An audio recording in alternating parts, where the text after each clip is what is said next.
আসসালামু আলাইকুম প্রিয় সহযোদ্ধা নেতৃবৃন্দ, আশা করি সকলেই ভালো আছেন। সদ্য ঘোষিত ঢাকা মহানগর উত্তর ছাত্রদলের একটি পূর্ণাঙ্গ কমিটি ঘোষণা হয়েছে। যারা আওয়ামী লীগ, ছাত্রলীগ এবং ছাত্রদলের বর্তমান ছাত্রত্ব নেই এরকম অসংখ্য নেতাকর্মীদেরকে অন্তর্ভুক্ত করছে, কমিটিতে পদায়ন করছে। যারা একেবারে নতুনদেরকে, যারা 1 মাস বয়সও হয় না এই ঢাকা মহানগর উত্তর রাজনীতিতে, এই এক যুগের ব্যবধানে যাদের মাত্র 1 মাস রাজনীতি করার বয়স হয় নাই, এরকম বহু মানুষকে পদায়িত করা হয়েছে। কারা করলো? কাদের ইন্ধন, কাদের নির্দেশ ছিল?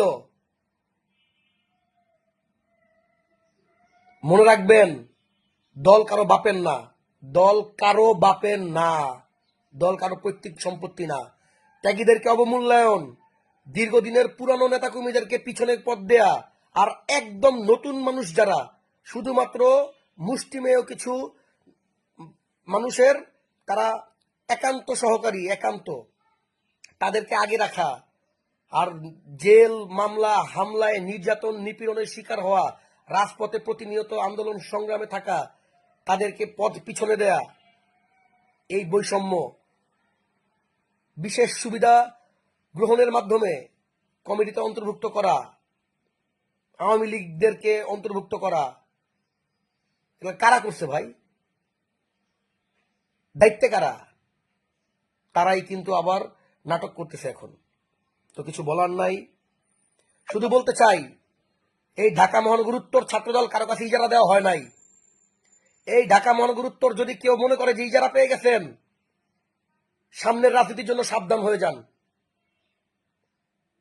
পোলাপানের হুমকি ধামকি দেন, অমুকের লোক হলে রাখবেন না, তমুকের লোক হলে রাখবেন না, দল আপনার বাপের। এই মিয়া, দল আপনাদের বাপের, দল কারো বাপের না। মনে রাখবেন, বাংলাদেশের প্রধানমন্ত্রী তারেক রহমান, আর তারেক রহমান এখন দেশে আছে। কেউ যদি মনে করেন যে পার পেয়ে যাবেন অন্যায় করে, আর সংগঠনের দায়িত্ব থেকে যদি মনে করেন অনেক বড় কিছু হয়ে গেছেন, অপেক্ষা করেন, শুধু অপেক্ষা করেন। কোন অন্যায় এবং অনিয়মকে প্রশ্রয় দেওয়া হবে না ইনশাল্লাহ। খুব অচিরেই যদি ত্যাগীদের মূল্যায়নের পক্ষে না থাকা হয়, রাজপথেই সমাধান হবে ইনশাল্লাহ, রাজপথেই সমাধান হবে। আল্লাহ হাফেজ। বাংলাদেশ জিন্দাবাদ।